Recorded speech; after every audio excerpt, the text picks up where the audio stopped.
Cinema పేరేంటిది? ఇడుపు కాగితం అనే పేరు పెట్టి, ఇడుపు కాగితం అంటే ఏందో అర్థమైతలేదట. దాని మీద ట్రోలింగ్ చేస్తున్నారు. నేను ఒకటే మాట అడుగుతా ఉన్నా, ఇడుపు కాగితం అంటే అర్థమైతలేదని కొంతమంది ఏదైతే మాట్లాడుతున్నారో, పోయి సినిమా యాక్టర్ పవన్ కళ్యాణ్ ఉన్నాడు, ఆయన అడుగురి, అర్థమైందో చెప్తాడు. ఆయనకు బాగా తెలుసు దాని అర్థం, కాబట్టి ఖచ్చితంగా చెప్తాడు. మా భాష మీద అవహేళన చేసినందుకే ఇలా రాష్ట్రం వచ్చింది. ఇంకొకసారి అటువంటి వెకిలి ప్రయత్నం చేయకండి.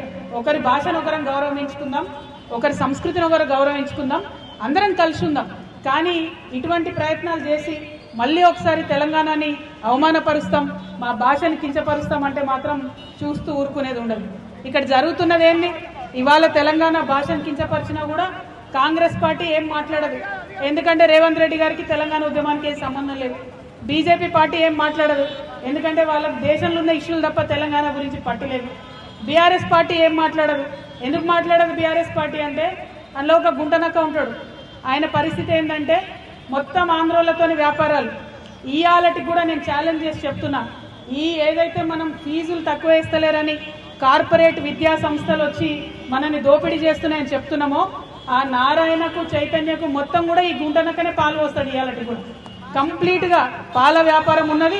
నేను ఇవాళ తెలంగాణ ముఖ్యమంత్రి గారిని డిమాండ్ చేస్తా ఉన్నా, ఈ కార్పొరేట్ విద్యా సంస్థలకు మీరు పర్మిషన్ ఇచ్చే ముందు ఒక రూల్ పెట్టండి. ఏంటిది?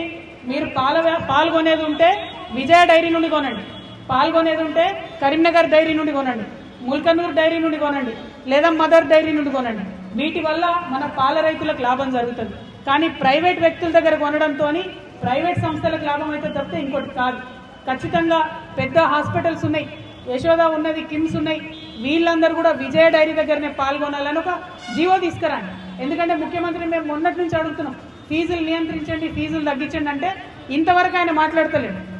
కాబట్టి నారాయణ చైతన్య, ఈ హాస్పిటల్స్, ఈ మల్లారెడ్డి యూనివర్సిటీలు, వేల మంది స్టూడెంట్స్ ఉన్నటువంటి అందరూ కూడా విజయ డైరీ దగ్గర పాల్గొనాలనే ఆర్డర్ తేవాలని చెప్పి ముఖ్యమంత్రి గారిని నేను డిమాండ్ చేస్తున్నాను. ఎందుకు ఈ మాట అంటున్నామంటే, ఇలా నారాయణ చైతన్య కాలేజ్ ఉంటే వేల మంది బట్టలు ఉతుకుతారు. ఆర్డర్ మాత్రం ఇక్కడ మన రజక సొసైటీలకు రావు, రజక సోదరులకు రావు. వాళ్ళు హెయిర్ కటింగ్ చేస్తారు వేల మంది పిల్లలకు. మన నాయి బ్రాహ్మణ సోదరులకు ఒక్క ఆర్డర్ కూడా రాదు. బోలెడన్ని వేలాది కుర్చీలు కొంటారు, ఒక్క ఆర్డర్ కూడా మన విశ్వకర్మలకు సోదరులకు రాదు.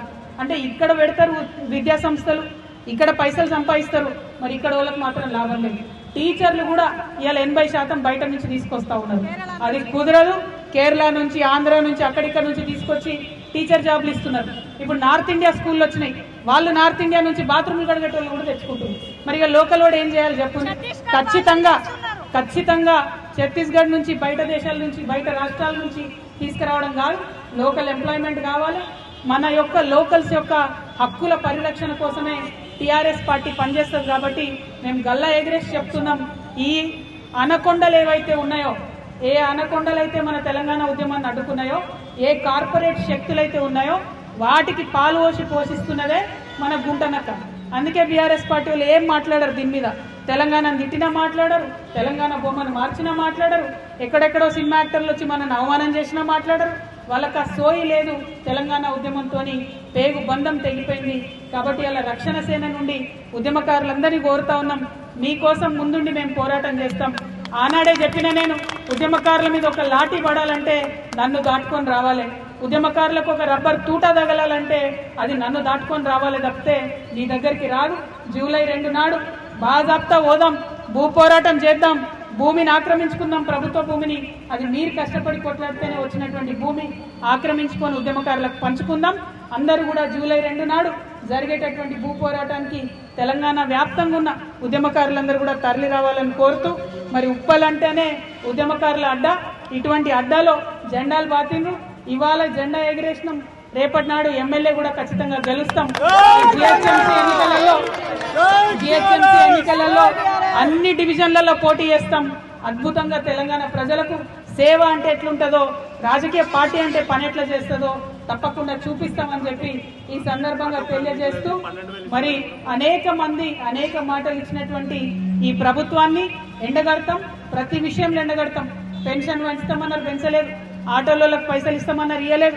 2 లక్షల ఉద్యోగాలు ఇస్తామన్నారు, ఇయ్యలేరు. తులం బంగారం ఇస్తామన్నారు, ఇయ్యలేదు.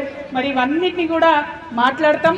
మా అక్క చెప్తుంది పింఛన్ వస్తలేదని, పింఛన్ గురించి కూడా ఖచ్చితంగా మాట్లాడతామా. Thank you.